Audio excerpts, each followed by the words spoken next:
Tonight on Debate Amongst Friends, the professor and I will be discussing some NBA news, the new NFL preseason rankings, and some WWE updates. Starting now.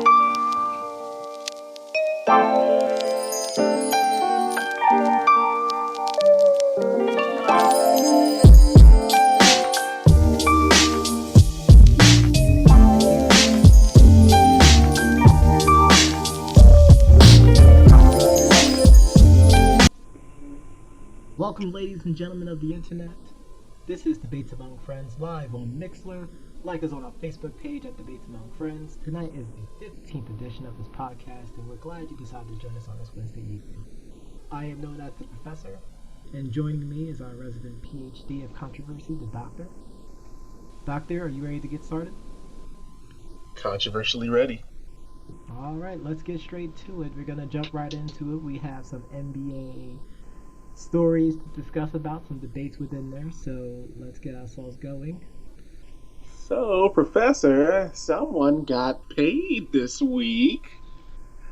Lebanon true. James got a little cash, a little extra knot there, huh?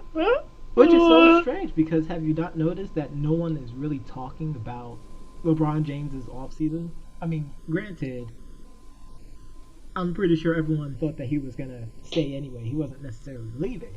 But the fact that it didn't have as much media attention, raised figurative eyebrow. I mean, but you think about it, I think it's because, his agent him and his agent did a great job saying that he wasn't going to leave, basically telling people to stop calling, don't call my phone, don't hit me up, because I'm staying right here in Cleveland. So it kind of just made sense for the media attention to basically not be as prominent as some of the other free agents. So it was like just even mentioning LeBron on the free agent list was kind of dumb. Yeah, it was kind of stupid because but given the circumstances of everyone, could you have imagined if LeBron James would have left Cleveland for a second time after saying he wasn't going to leave? But this is what we talked about for so many weeks, so many months, throughout the entire course of the season, is that when he said, I will stay in Cleveland, Cleveland is my home, and I'm going to remain there for the rest of my season, everyone believed him. This person didn't. And the Doctor over here, he didn't believe it either. Because if there was a similar situation, like how it was in Cleveland the first time around, or if they get completely truncated inside the finals, he will skip town. But no one thinks on that level. See, I wouldn't say everyone's parading around and they're saying LeBron, he came back home, all is forgiven. No, there's not all is forgiven here. This is Debates Among Friends, ladies and gentlemen. This is what I'll say. I will agree to disagree with you on one thing. I think that had they got blown out, or if they would have just lost, he might have stuck around. Kevin Love would be gone without question. I think Kevin Love's going to be gone this year. We'll see. Like I said, I think if he knows his role now, and especially now that they've lost, they lost Mozgov and what's that young point guard's name, Dellavedova. But I think now is when, even though Mozgov wasn't playing, but now is where if Kevin Love doesn't step his game up, you do have some of the veterans that are on the bench that will come in and take his spot. We saw some of those veterans like Richard Jefferson come in, play the stretch four. So I think Kevin Love might be in a little trouble, and you can save yourself millions of dollars by shipping him off to someone who has the cap room. But the reason why I said before that I didn't believe that LeBron would leave, and I think if they got blown out, I think not only would Kevin Love be gone, but I think we would see that NWO takeover, so to speak, if we're going into some wrestling later on, but you would see an influx of trades of LeBron's friends coming to join him in Cleveland. You would have a trade to New York to get Carmelo. You would somehow get a trade to the Clippers to try to get Chris Paul. You would have a trade now, it would have been to Miami, to try to get Dwayne Wade to come on over to Cleveland. And then you throw in, they probably would have had to get rid of Tristan Thompson and just picked up a Birdman or somebody to fill in the gap. But yeah, but they already committed to Tristan Thompson, though. and he wasn't the person that he was last year. I mean, don't get me wrong. I like Tristan Thompson. He's a hard, scrappy player. I think he's the type of player that would have done pretty well in the earlier eras of basketball because of his gritty and hustle style. Absolutely. But as far as his offensive game, he's pretty limited. So, I mean, and would you say that he's as limited as like a DeAndre Jordan type of limitation with his skill set? it's tough to say because DeAndre can't really do anything but dunk. He can't shoot free throws. He can block. He can block shots. He can grab some rebounds. I mean, anytime I see him get 18 points, I'm astounded because I'm curious as to did he dunk the ball, you know, 9 times? 'Cause I know he didn't hit no free throws. Yeah. You know what I mean? So, and Tristan Thompson right now, little quick fact, I don't know if anybody caught it, but Tristan Thompson is a right-hander, but when he goes to shoot free throws, he shoots left-handed. I've noticed that actually. So that's pretty crazy. But I mean, although that's LeBron's boy, I think if it came down to it, only reason they're friends probably is because number one, he's on the team. Number two, they have the same agent. So let's skip that. We're going straight to, hey, we're gonna call my friends up. I want to bring Melo over. Melo will waive his trade clause to go play with LeBron. Everybody will waive their trade clause. Which it wouldn't surprise me if Melo decides to leave New York. Melo would only leave New York to chase a title at this point. Even Absolutely. though the Knicks, though, I mean, like I said, they're coming along. I mean, to play with LeBron, that would be something completely different. Oh, absolutely. I mean, let's think about it like this though. And it's the age-old question, the age-old debates among friends. We grown up seeing players want to beat each other and to show, you know what? I'm better than you. I got a title based off the cast that I have. I didn't need you. Agreed. The dynamics has dramatically shifted to where it's like, you know what? I want a title, but I also want to play with my friends as well too. I like being competitive, but it's friendship. Agreed. But I think, and of course we were younger, so I don't really know exactly. Absolutely. But the NBA business seemed to have changed as well, where I guess before teams might have been a little more loyal to the players. Even if they weren't loyal before, they might have pretended to be loyal at least. So that's one thing to keep in mind, I guess. Absolutely. I mean, so it's just crazy to me, just thinking about it. I mean, can you picture like Magic and Bird getting together? No, I can't. Like, could you picture like Jordan and Charles Barkley getting together? No, and the only reason I can't picture is because I think in this particular situation, they have such competitive natures. And it's like you said, if me and you were on two different teams, you would try to shut me down. I mean, it would be a tough beat, but you would try to shut me down. And I mean, well, Doctor, I never said it would be something that I could do on the fly. yeah, I mean, and I think my moves have grown over the last 10 years. So I would just have to go out there and show you how to do it. Hey, you gotta go out there and show them that you're the best of them all. Yes, I'm the best. I'm cutting you off right now. No, but you start that with me. I mean, hey. But I mean, at the end of the day, no stars would have gotten together unless they were well beyond their prime and their team cut them for whatever reason. You wouldn't see anybody. Which barely happens with superstars back then. No, it didn't happen, and that's what I'm saying. And that's what I was saying. Stars get second chances, third chances, insanely fourth chances, maybe even 5 chances. Like when they say, "Hey, we want to win the title with you," they really mean we want to win the title with you. But see, that's what I'm saying. It's different now. See, back then that could work. You would have a team that might say, "Hey, we're gonna ride with you until your wheels fall off." They do. Right, the Tim Duncans. The Reggie Millers. Exactly. You expected that to happen with Dwayne Wade, and that's why it was kind of they don't want to pay him the money. Of course, they weren't getting these ginormous contracts, and they were paying the guys the money. Yes. And that's the thing that's a little different. I mean, but and it's funny that you mentioned Dwayne Wade actually. So by the time Dwayne Wade finally gotten, to a point in his career to where he's like, you know what, I've never been the highest paid player in my team. I think it's about time for me to do so.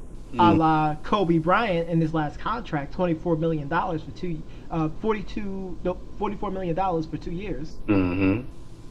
And I think it was like $48 million, Something whatever. like that. That's correct. People out there in the chat, if you can correct me, it's perfectly fine. But he wants that Kobe kind of money. But the issue was they already spent all that money on Hassan Whiteside. Right, and that was crazy. And the deal was 48.5 million for 2 years. Um, but they did spend it on Hassan Whiteside, who I think is going to be a great player in this league. But Dwayne Wade But has been doing it for so long, and he's been exactly, loyal to the team. I think he deserved to get the money. He took less to have Bosch and LeBron come over, and absolutely. now you talk about him taking less again. I mean, he brought 3 titles to the franchise. Yeah, I don't Three. know. I don't know if I would have been able to accept that myself either. And I mean, that's a team guy. He is. He's So a team guy. He did everything he needed to do. I mean, he bled for the team. Like he did everything. Like, and we like to use wrestling logic. Like, he went out there and he left everything out there for not just his teammates, not just the coaching staff, not just for the executives, but for the entire fan base of Miami Heat fans. absolutely. And speaking of putting it all out there, and I mean that's a good segue. Uh oh. Great segue. You brought up a interesting topic the other day about Oh, LeBron versus someone who's done it all, and Magic Johnson. yes. What a great segue that is. So, So, so Professor, speaking of, you set this up. Can you give us the recipe to how we got to this delicious topic of a meal here? yes, welcome to Cafe a la Prof. Chef Boyardee. And today we're going to be serving you some interesting back and forth. So during the weekend, so a little bit backstory about me. I enjoy watching old school NBA games. When I was playing during my heydays, I would watch these games and I would learn from a lot of the best, a lot of their moves, a lot of their footwork patterns and things like that, and I would apply it. But this one in particular really caught my eye. It was the 1980s NBA Finals. It was the Philadelphia 76ers against the Los Angeles Lakers. Um, it was Magic Johnson's first season. The team was up 3-2, going to Philadelphia, I believe, actually. And the game before, Kareem Abdul-Jabbar went down with an ankle injury. And for those out there that knows what this is about, this was the game where Magic Johnson started for center. He played center, forward, point guard for the whole game. Had a monster game and helped his team not only clinch the series, but win the championship. But as I was watching it towards the end and they showed the stats, I started thinking, and we just got finished having LeBron and the Cavaliers, because I'm going to call it exactly that. LeBron and the Cavaliers win the NBA Finals. And it had me think about the previous finals, where he had not one, but both his stars down. And granted, give credit, give the devil his due. LeBron came out there, he dominated, he had one heck of a finals. But he couldn't get the job done. So my question to you, Doctor, is there a reason why LeBron got in such a bye on there, but people in the past were able to not only step up to the plate, but crush that ball out of the park? Well, that's where the LeBron maniacs come in and say, "Oh, LeBron had a quadruple double in all the games that he's ever played in the playoffs, and he did all this." But at the end of the day, it's like you said. I mean, Magic, in every way possible, helped his team. And I think we had said that Magic is like an inch taller than LeBron. Magic is an inch taller, but he was lighter than him as far as weight. So about, I think it's about 30, 40 pounds lighter. I'm going 50 pounds. I don't believe that. I don't believe that 250 talk that they put on there. Oh, Doctor You know, was. when I was a player, I remember um, when we were playing football, we would have the little programs, and I think in high school I might have been 230, 240 tops. My program said 265. So in this particular situation, I think it's the same thing. Is there's no way LeBron's 250. I'm not buying it. I'm not buying that brand. Um, Hilarious. but And it is not Jumpman 23 either. not. But I just think that Magic, that wasn't Magic's team yet, and that's the It, difference. but it's funny that you mentioned that because it wasn't Magic's team. No, it It was wasn't still Kareem's team. Kareem's team. Everybody knows Kareem's team. Like everyone Kareem knew went it. down. Magic knew that. Like the front office knew that. The entire NBA knew that was Kareem's team. Kareem And goes Magic down. stepped up. Magic stepped up completely. Now, don't get me wrong. I'm not one that's going to say, hey, LeBron should have propelled his team to victory because that's what he's supposed to do. And that's the thing that we always get this debate or argument where it's like, well, LeBron had a triple double. He did everything possible. The team just didn't go around him. And that's when I just say, well, oh, LeBron, they say, LeBron's the greatest. LeBron's the greatest. We had this conversation all the time. You hear it. Shout out to Stephen A. Smith for that little snippet. LeBron's the greatest, you know. But if LeBron loses, then it's the team's fault. LeBron win. If the Cavs win, it's LeBron's the best. If they Yes. lose, it's the team's fault.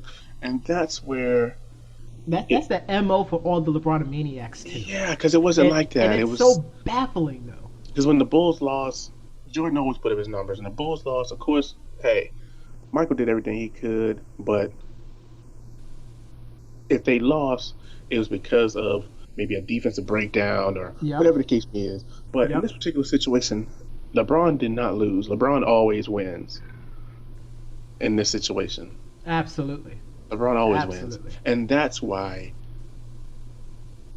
mentally, because I'm trying to get it out, mentally, it's like, do you hear what you're saying out loud? Yes, LeBron had a triple double. He had 40 points. He had 13 rebounds. He had this amount of assists. He blocked this. He did this. Great. But without a shadow of a doubt, if you take those other stars away, if you give them back the Delonte West, Ooh. the Antoine Jameson, Antoine Jameson, the aging Shaquille O'Neal, Asian Shaquille O'Neal, the Mo Boobie Williams, Gibson. the Boobie Gibsons. your boy Boobie Gibson. And I thought Boobie was great, and I thought they really did him dirty by not playing him the next year. But you take the Wades and the Bosches and the Irvings and the Loves The away, Yep. and the Ray Allens. And ooh. Shots LeBron fired. Shots fired. wins no championships. And I completely agree. 0 championships unless he relies on the Cleveland Cavaliers general But- management to get it all still, together. mind you though, he still didn't win all of them, even with those same pieces that you just mentioned. Well, you got to keep in mind also that they went up against some great teams that put a whooping on them. Really? The Dallas. 2011 Mavericks? You don't think that was a great team? It was good defensively. That's It was kind of shoddy on offense. but what wins championships, sir? Well, of course it does. But Yeah, but my okay, issue it is wins that. But wait, Could hold have on. been a body Because bag, Johnny. What the heck? oh no! I mean, could have been a body But bag, Johnny. remember though, those Hito teams tipped their hats on their rush down defense, getting the ball out in transition, and they was doing that, but they still lost.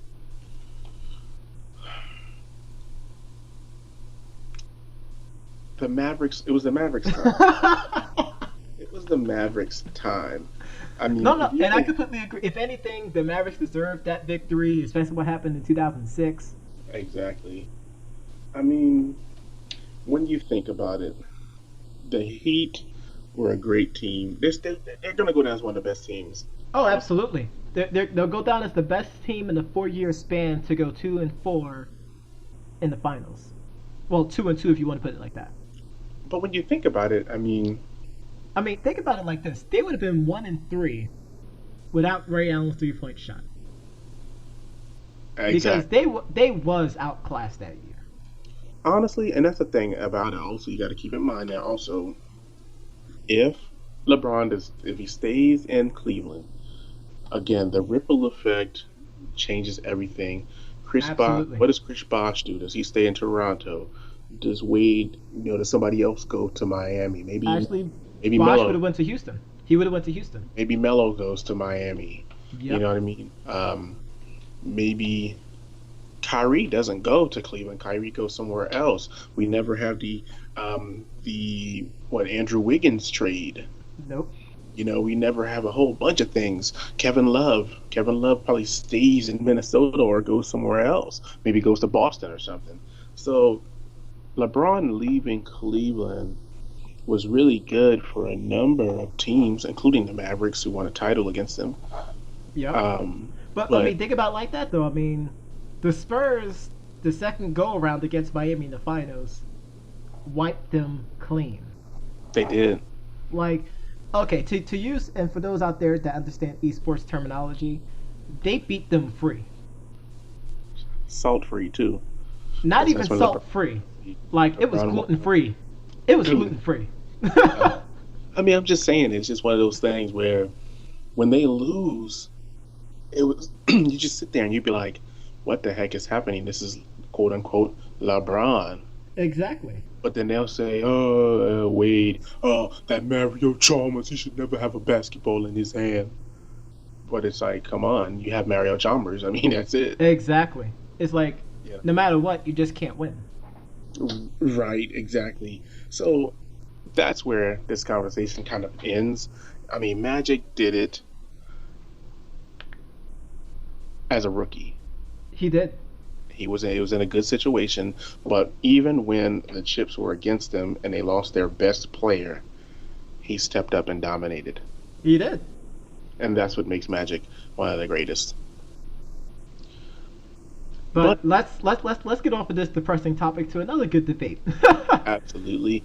We're So going. I found a video on YouTube, and his name is Mike Quartz out on YouTube. He comes up with some really interesting theories about NBA, some of which we definitely covered a little bit, but we'll definitely try to cover it as well too. Oh yeah. But one of the things that he posted were 5 NBA records that'll never be broken. I will list them out, and we will debate on it for the next couple of minutes. Are you ready, Doctor? I am. Shoot, shoot, shoot. All right, I will shoot from the hip. But before I do that, I just want to say that Debates Among Friends is sponsored by Stella! Yes. Get it at your local grocery store. Shout out to Stella's. We're always keeping it down for us. Unofficially, So- of course. Unofficially, officially. Number 5 is the 2007-2008 Boston Celtics 42-game turnaround. Number 4 is Rasheed Wallace having the most technical fouls in a season. Number 3 is John Stockton's career assist totals. Number 2 is Bill Russell's 11 NBA championships as a player. And number 1 is Wilt Chamberlain. No other words need to say about that. Doctor, your thoughts on this list? Starting with the top, the 2007-2008 Boston Celtics, I think the only team that would even qualify for this would be the 76ers. And maybe, yeah, it would have to be a team like the 76ers because nobody else has really had a terrible, terrible set of seasons that would allow a 40-something game comeback. It would have to be them. So I think that record will stay intact. Absolutely. Rasheed Wallace being teed up, I don't think anyone will pass that because most people aren't as controversial and offensive yet defensive with his offense as Rasheed Wallace was. I don't think anybody will be like that. That record's going to stay. I mean, just think about it like this, though. Rasheed Wallace got a technical foul and tossed out of a game because he stared at an official. Stared down the official. He stared him down. Yes. The official teed him up and kicked him out the game. Get him out of here. I remember that. I think I just saw that video recently. Yes. But this next one, though, John Stockton, that's the one that's kind of, I feel like these new point guards might actually potentially take that one. But who? So according to the video, the only person closest to that right now is CP3. What I'm thinking here, and this is going to sound extremely crazy, Go for it.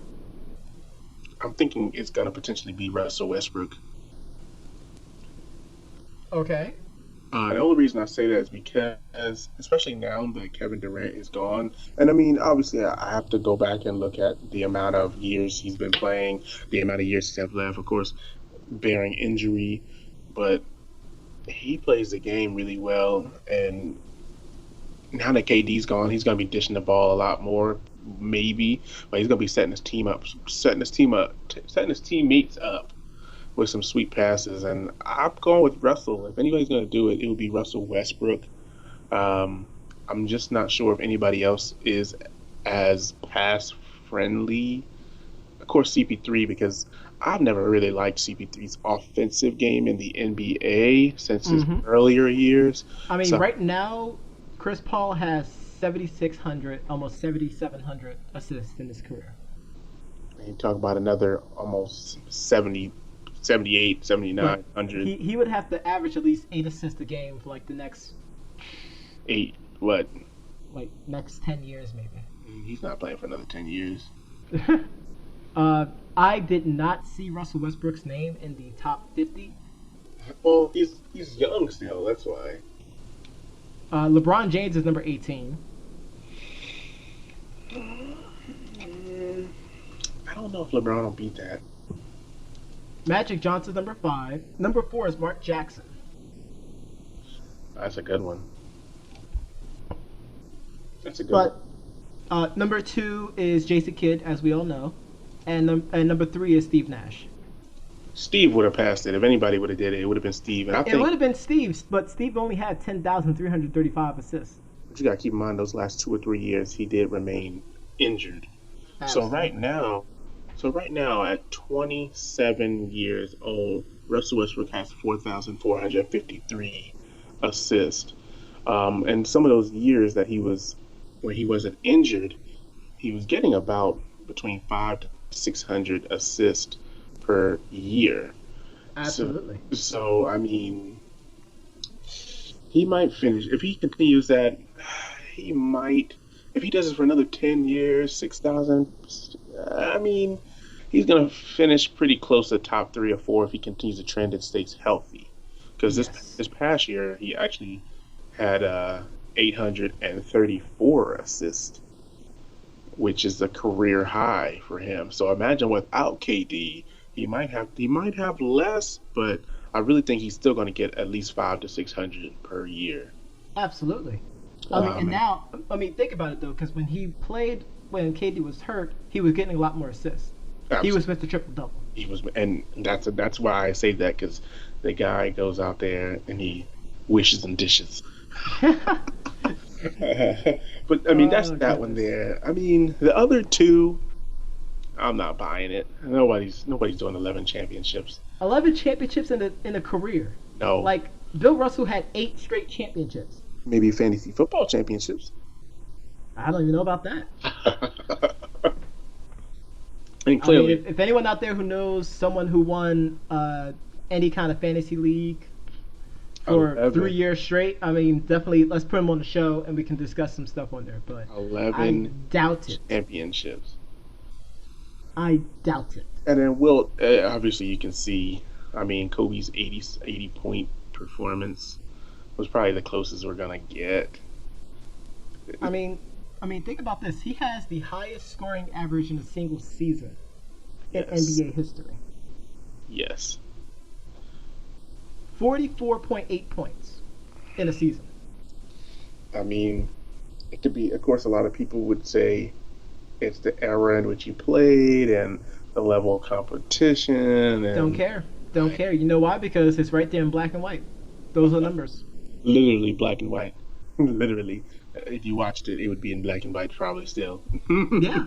But there's some of them that's in color. It's in color. There's some that's in color. That was a joke. It's in color. That's for the young fans out there that don't know Wilt. You know, like not even just that, but like he averaged, I think they said like 42 minutes a game.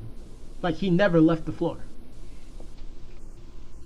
You just can't teach that, and you won't see that That's what I'm saying. really ever again. But again, I just don't think those last two, nobody's breaking those. No, Not even it's not close. happening. It's Yeah, not happening. no. Anybody out there that thinks LeBron's gonna win, no, no, Nope. it's over. It's over. I would say every star. There's not going to be any real.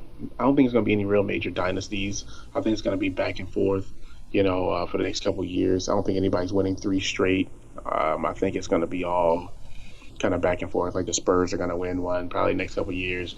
The Warriors will win one again. Maybe the Cleveland Cavaliers, depending on how they do. I'm interested to see how they treat Tyronn Lue in his second season as opposed to how they treated David Blatt in his second season. And that is another thing, but we'll talk about that another day. Absolutely. Because I know we're gonna have a lot of LeBron maniacs that's gonna want to chime in. They're gonna run wild on us, and I get it. I get it. But let's move on. Let's get out of the hardwood and let's head over to the gridiron real quick. We definitely talk about maybe the top 10 on this list here from ESPN.com. They released their NFL preseason power rankings with I found the first two kind of interesting. The Seattle Seahawks and the Arizona Cardinals. Yes. What are your thoughts on that? So I could probably understand the Cardinals being within that top three because they was pretty solid, and I think minus the injuries that they got and whatnot, they should make some noise this season. Seattle Seahawks is very, very surprising. Yes. You lose beast mode, Marshawn Lynch, and you're still number one. You don't really have a viable superstar number one wide receiver. Got some good solid route runners, some good picks. Got Russell Wilson. Maybe they gave him number one because he married Ciara. I'm not sure. I'm not sure. Maybe he wins. Oh, he terrible. Wins. Professor Bless. Oh boy. And Jimmy Graham wasn't necessarily the dynamite spark that they expected him to be. No, absolutely. And I guess this is based on these rankings. These are post-draft rankings, so I guess this could be who they added to the team. No. This is after the draft. Yeah. Yeah, post-draft. So before the draft, they were number 4.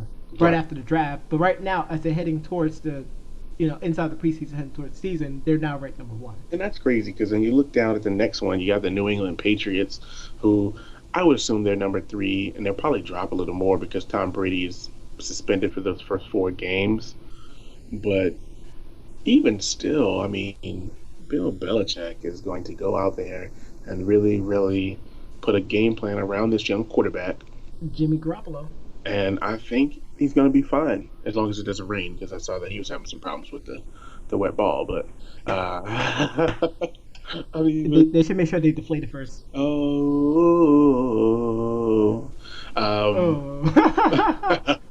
But I don't know. I mean, that Seattle Seahawks is still kind of strange to me, but I mean, we'll continue. The Green Bay Packers are always going to be top 5.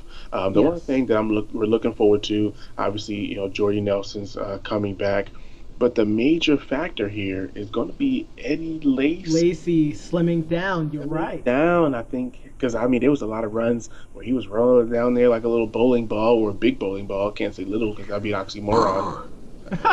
And I mean, him slimming down is going to be really major for the Packers, and if he can carry the ball more, he could be top 3 back in the league. I might have to pick him up in my fantasy league because I think he's going to be running wild on you. Number 5, the Carolina Panthers. They made it to the Super Bowl last year, and they went from a post-draft ranking number 2 down to number 5. What are your thoughts on that?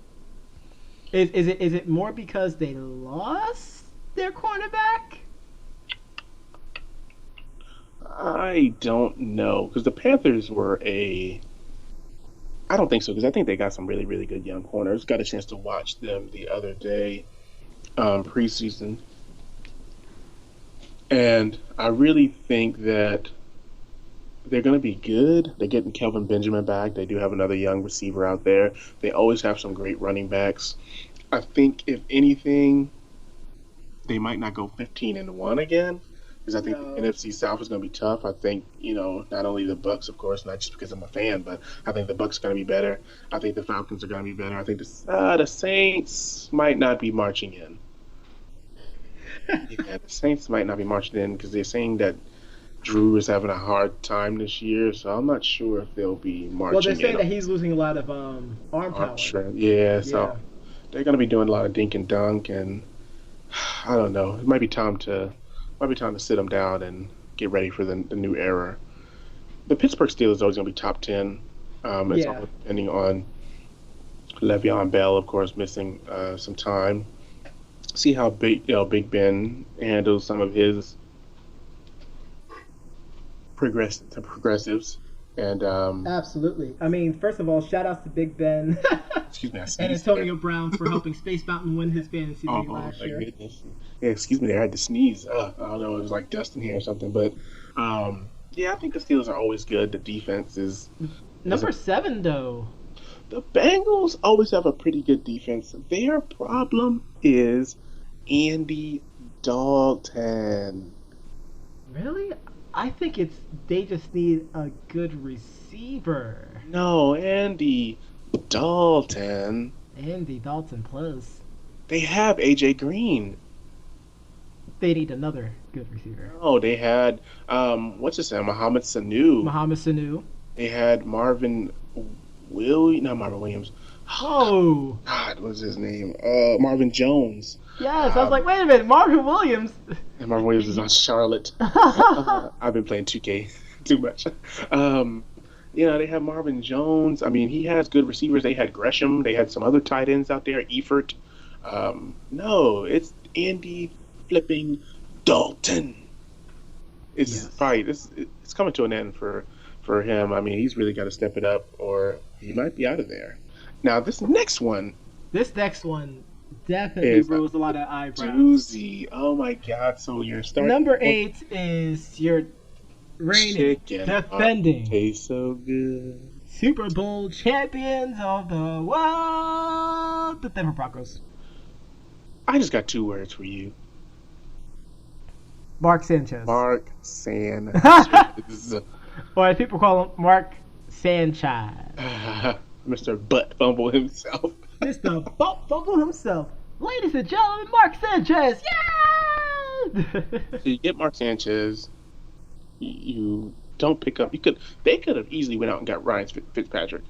Absolutely. They could have. I mean, I don't blame them for not going after RG3, but they could have went out and did a whole bunch of things. Drafted a quarterback. I don't care what you do. You don't go out there and get Mark Sanchez. They could have went out and picked up Nick Foles. You understand? Last week, or whatever week that was, last week or the week before last, they could have picked up Nick Foles, and it would have been all good. They could have done anything.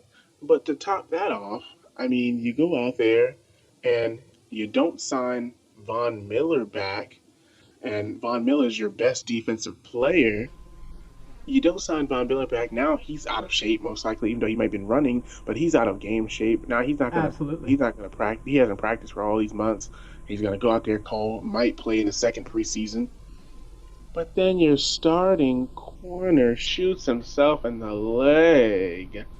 Oh, Shout outs my Plexico God. Boris. Plexico Burris Jr. Please. So them being number 8 is a complete shocker to me, and that's no up or down ranking. They were number 8 before the draft, And after the draft. After the draft, and that's shocking to me. I think they should at least be number 12. But the Kansas City Chiefs, they're always a pretty good team. They're gonna go as far as Alex Smith takes them. Absolutely. I would say that they're probably the most consistent team because they don't do anything too high stake. But that's the Achilles heel, is that they're not doing anything too high stake, which means Bingo. if they get behind, then they're done. And then the Minnesota Vikings rounded off number 10. The Minnesota Vikings, good team. Adrian Peterson, of course. Of course. I think their quarterback situation is pretty good. I like Teddy B. I think he's going to be good. I think it's. Yeah, I think their team is going to go as far as the defense takes them because Adrian Peterson's going to be dominant, but it's going to be all about their defense. absolutely. If they can shore up the defense, they'll be fine. Now, just looking over the rest of the list here, I mean, any of them caught your eye? I'm surprised that the Oakland Raiders are number 11, but then again, they did add some great offensive line pieces, I would say that. some great defensive line pieces. So I I would. mean, Derek Carr was a stud last year. He just had moments. I agree. I would say that here. I mean, another. I mean, what are your thoughts on the Dallas Cowboys being 13? Hmm. Should they have been higher? Should they have been lower? No, I think 13 is good. I think actually, now that you mentioned lower, I think they should have been lower only because they lost a lot of defensive linemen to free agency as well as Suspensions and injuries. mostly suspensions, which is going to tell them. And they didn't sign, Mr. Hardy back, which they're probably thinking about doing that. Even though he had some issues, he can still produce. And I mean, they already sold their soul once. They might as well go ahead and do it again and bring him back in. So, but some of these other teams down here, I mean, I am. Let's see who's last on this list here. The 49ers. Wow, the 49ers are dead last behind the Cleveland Browns, bro. I mean, if someone was to tell you that for a preseason ranking, they'll laugh in your face. I think the 49ers are going to be better this year. There's no way they're going to be that bad because they're going to go back to running the football. I think they're going to finish out the league top 15. They have a great offensive line still, a solid defense. But number 32, my God. Uh-oh. And I'm pretty upset with where my Bucks are, but I am happy that we're at least 23. We'll be fine. But I think that we should be over the Saints. I mean, other than that, I think everybody is pretty good. It looks like the whole NFC East is basically in the middle of the pack here, which means that we can have another doozy with the NFC East here. Yeah, but we've been having doozies with that, division for the longest, though. Nah, but last year was pathetic. Last year was pretty pathetic, so I'm not sure, man. I think that this is one of those situations that we're going to have to play it out and see exactly who separates from the pack. But if I had to make a choice right now, I'd probably give the edge to the Giants, who I think should have been higher on this list because they did upgrade their defense. And They did. I think they're going to be pretty good if they can stay healthy. But I think other than that, I think everybody else is on point. And I know we're running down on time. Probably got another about 10 minutes, so we got to hit some WWE updates. Some WWE. And I guess we should start with some suspensions. So just got word a couple hours ago that Paige has been suspended, as well as Alberto Del Rio. Her boy toy. Ironic, they probably were doing stuff together. Should I say plus on that?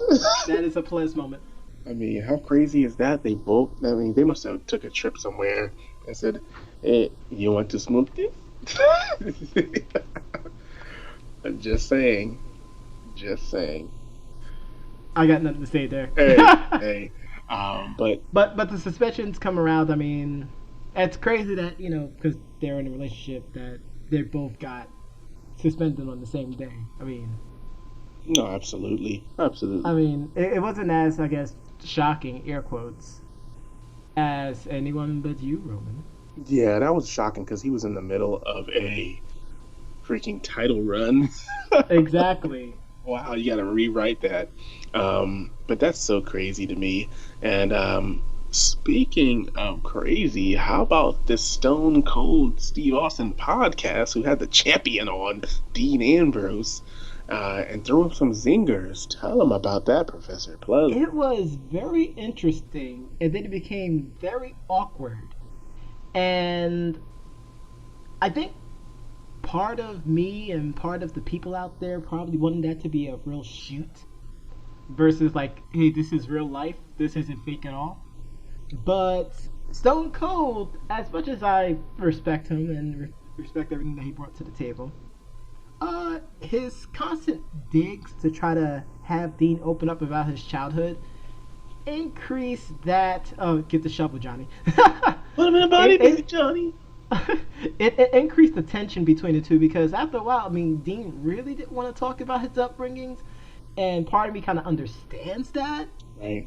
But I mean, when you go on a podcast and you're in an interview, and I don't know if Stone Cold learned this from good old JR, but Uh-oh. I feel like when you're on a podcast, because even, we listened to the JR podcast with Jay Lethal, I heard him dig up some information about when Jay Lethal started wrestling.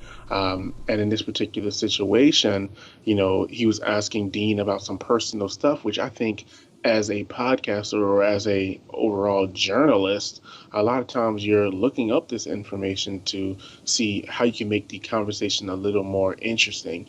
So, I mean, him not wanting to talk about it could have been one of those things where, hey, they got together and said, oh, let's not talk about this, let's not talk about that. But Stone Cold probably just said, hey, we're going to talk about it anyway. And that seems to be where the problem is, that Stone Cold probably ignored everything that Dean told him not to talk about because And just did it anyway. he's the toughest SOB, and he'll put his lights out just like that. Well, and if you look at some of his old podcasts, like one of the things that he do is try to get understanding about, where'd you came from, what's your inspiration. Like when he asked Dean about his inspiration to wrestling, like Dean opened up and he talked a lot. But when he started talking about like, how was it, living in public housing. And that's pretty weird. And And, again, and once again, I mean, if it was us, if it was the professor and the doctor having to be asked that question, because I grew up in public housing, I'm not gonna front. I'm gonna be real with the people. right. Like, is there a reason why you want to know about that? I mean, does it have anything pertaining to what I'm doing right now? Like, See, I got out of it. That's a great question. And I think if I got, I mean, I didn't. I'm not gonna lie. An actor will not lie. I didn't grow up in public housing, but I think if I did, and somebody asked me that question, I'd have been like, it was okay. And that's pretty much the And that way would've that been it. Dean answered it. So, like, it was just so weird that I don't know if that he was trying to. happened Maybe, like that. maybe he just didn't phrase the question. Was like, oh, maybe if you just said, hey, do you get your hey, do you get your toughness from growing up in the mean streets of wherever Dean Ambrose is from? You know what I mean? Yeah. Like the mean streets of Cincinnati, Ohio. Yeah, the mean streets of Cincinnati. Like, did you get your toughness and mean streak from growing up in the whatever housing? And that'll be totally acceptable. Yeah, maybe there'll be it's no issues with that. just a question, I guess, the way he asked it. But I think that the legends now of the WWE, I'm not sure if they're 100% sold on Dean, and I think that was represented in Stone Cold's questioning as well as his interview, and it goes as well as in the response podcast that you sent me, which can be found on YouTube, and we can definitely share that a little later. But I think the response was that it was really a clash of two different eras. Absolutely. And it was a great clash because honestly, I think if Stone Cold, and this is brought up, if Stone Cold actually was in that particular era, then he wouldn't be able to stick his middle finger up. He wouldn't be able to curse. He wouldn't be drinking beers. That guy that throws the beers into the ring, he wouldn't have a job. I mean, there would be a lot of things. There would be no DX. There would have been nothing because they wouldn't have been allowed to do anything. So the wrestlers today have to be more creative with their characters. And I think you got to give them credit for that. Although I don't really like Dean myself, which I've said on multiple occasions. But the question was kind of out of bounds. Kind of, sort of. But we got about 5 minutes left. We're gonna talk a little bit about the upcoming shows that's coming up this weekend. We actually have 3 shows coming up. On Friday, we have Ring of Honor pay-per-view. Death Before Dishonor, which JR says go. we can watch on the Fight app. Not sure if JR's credibility has been tested yet, but I'm definitely going to find out if I can. Yeah, it's okay. The professor got his own sources. I'm going to check it out. Saturday will be NXT TakeOver Brooklyn. Should be another good one. Brooklyn gave us a good event last time around. We have the main event being Samoa Joe against our boy Shinsuke Nakamura. Shinsuke better win. Which is funny because just to really quickly, we'll go into the Sunday show. Samoa Joe wants to face Brock Lesnar. The F5 versus the Muscle Buster. And the Coquina Clutch. The F5 versus the Muscle Buster. The F5 versus the Coquina Clutch. The F5. I think it'd be a great match because it'll be hard hitting. Brock Lesnar does that other move, doesn't he? The Chimera Lock, yeah. Oh God, it's gonna be terrible. Exactly. Because like Dean said, if Brock doesn't want to do it, he won't do it. So exactly. But I think. But then we have on Sunday, we have the big show of the Big Four, SummerSlam.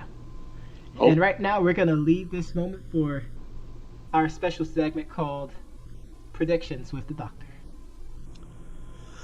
Oh, goodness, you're putting me on the spot here. Let's see. All you gotta do is just say who's gonna win the 2 title matches. That's all you gotta do. Well, because really the people out there, they want to know, because they know that the Doctor has reads, that even though people call him crazy and insane and an idiot, that a lot of his reads come true. So they want to know what the Doctor thinks. Who's gonna win the WWE World Title? The world title, I have to go Dean, unfortunately. There's no way Dolph Ziggler's going to win this. If he does, I'm not sure what the heck and why he would do that. Why they would have Dolph Ziggler job all those months and then have him win the title. Exactly. And then for the WWE Universal title. Stupid name, by the way. Yeah. I'm going with Finn Balor. I think this is the formation of the Balor Club right here in front of our eyes. And it's gonna be so crazy. I think Finn wins it. He's got too much pop. I think he'll take over. Oh, he has way too much momentum for him not to win it. If he lost, it would have to be something stupid that nobody would like. Now, two matches that Kane coming back. Yes, exactly. 2 matches that I want to ask you about: Brock Lesnar versus Randy Orton. And Brock will win it, but it won't be that car crash of a match that he had at WrestleMania. Praise God. And last, Rusev versus Roman Reigns. Roman Reigns will win it because he needs to get something going, and it's the best way for him to get some kind of, face heat with the crowd so they can start cheering his name and stop saying Roman sucks, and when it rains, it pours. Bonus match here, sir. Sasha Banks versus Charlotte. Sasha Banks, hands down. The boss. Because it's the boss. The boss wins it. Hey, I mean, I guess we should have touched on this here. The Miz versus Apollo Crews. It's on the pre-show, so I don't care anymore. That's crazy that the WWE... Mind you, SummerSlam itself is 7 flipping hours long. Oh my God. I mean, do you know why? It's because they're going to have Cesaro and Sheamus do a best of 7 series. That's going to take a long time. That's going to take a long time, bro. That's going to take a long time. Like if anything, they know they need to step it up after what happened last year. And indeed, I can agree with that. Because last year, SummerSlam sucked. SummerSlam. But that being said, we're going low on time. Doctor, final words? Well, when asked on Facebook who the greatest faction was, we had a few responses, about 5 or 6 in total. The edge went to D-Generation X. That's kind of strange. I didn't like the Horseman choice. The Heart Foundation was always good. Evolution, yeah. The NWO, the surprise edition would have been the Shield, and we all know that a faction is at least 4 people, not 3. Any words from you, Professor? Yes. So, for those out there who enjoys playing Street Fighter V, you're not a winner, you're not a loser, but if you decide to rage quit, you will be penalized. They have now starting to implement a patch where you will get banned, I believe for 24 hours, and you will lose so much battle points as well too. If you choose to rage quit, rage quitting is when you end the match prematurely and throw your stuff. Shout out to Mike Ross.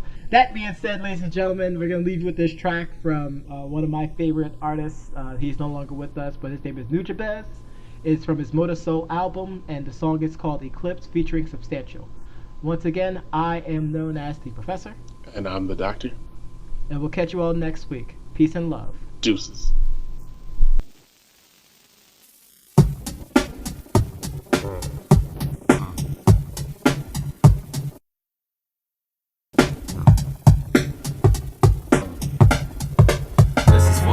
I don't say enough, waiting for the day we touch. Your lips to mine, eclipse solar lunar. I'll see you soon, but I'll talk to you sooner. This is for the things I don't say enough, waiting for the day we touch.